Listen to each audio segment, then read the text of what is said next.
दर्शकवृन्द नमस्कार। स्वागत छ तपाईहरुलाई हाम्रो यो युट्युब च्यानलमा। आज पनि हामी चर्चा गर्दैछौं तपाईहरुको मनपर्ने सिरियल मार्ग गएको नारी को ताजा भागबारे। आजको भाग साँच्चीकै भावनात्मक रह्यो। दशैंको टीका लगाउन माइत गएकी देवीकी आमा अचानक बिरामी परेपछि सबैको मुटु छोएको छ। देवी र आकाश देवीका माइत पुगेका थिए। त्यहाँ सरिताको घरमा पुगेपछि देवीले सरिताका दाजु र भावजुलाई बताइन्, दशैंमा सन्देशले मलाई केही किनिदिएको छैन, तर सरितालाई भने कपडा उपहार दिएको छ। रमाइलो कुरा के भने, देवीले आफ्नै आँखै अगाडि सन्देश र सरिताको मेसेन्जरमा कुरा भइरहेको देखेकी थिइन्। त्यसपछि उनले सरितालाई सम्झाउन सरिताका दाजु र भावजुलाई सबै कुरा बताइन्। तर त्यही कुराले झन समस्या निम्त्यायो। सरिताका दाजु र भावजुले फेरि सरितालाई पिटेर भने, सन्देशसँग त बस्न सक्दैनस्। एक विवाहित पुरुषलाई भेट्दा उसको घरबार बिग्रन्छ भन्ने कुरा तैले बुझिनस्। उता गीता त्यहाँ पुगिन् र सबै कुरा स्पष्ट पारिन्।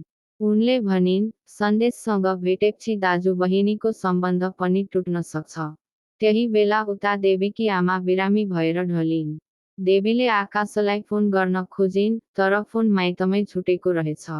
त्यसैले उनले आफ्नी सासूलाई भनिन्, आकाश आएपछि मलाई फोन गर्न भन्नुहोस्।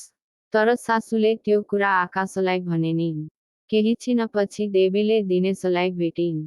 दिनेश र देवी मिलेर देवीकी आमालाई दमको औषधि दिए र त्यसपछि आमाको स्वास्थ्यमा अलिक सुधार आयो।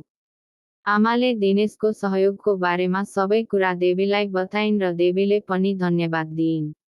त्यसपछि देवीले गोम्बा दाइलाई फोन गरेर भनिन्, आकाशलाई सबै कुरा बताइदिनुहोस्। गोम्बा दाइ आकाशको घर गएर सबै कुरा सुनाए। तर दर्शकवृन्द, दुःखद कुरा के भने, त्यतिबेलासम्म देवीकी आमाको निधन भइसकेको थियो। यो देखेर आकाश, आमा भन्दै रुन थालेको दृश्यले सबैलाई भावुक बनायो। अब उता सन्देश र सरिताको सम्बन्ध पनि टुट्न लागेको देखिन्छ। अब आउने भागमा के होला त? आकाश र देवीको जीवनमा के मोड आउला? त्यो जान्नका लागि अर्को भाग कुर्नुहोस्। यदि भिडियो मन पर्यो भने लाइक, शेयर र सब्स्क्राइब गर्न नबिर्सनुहोस्। फेरि भेटौँला अर्को नयाँ रिभ्यू भिडियोमा।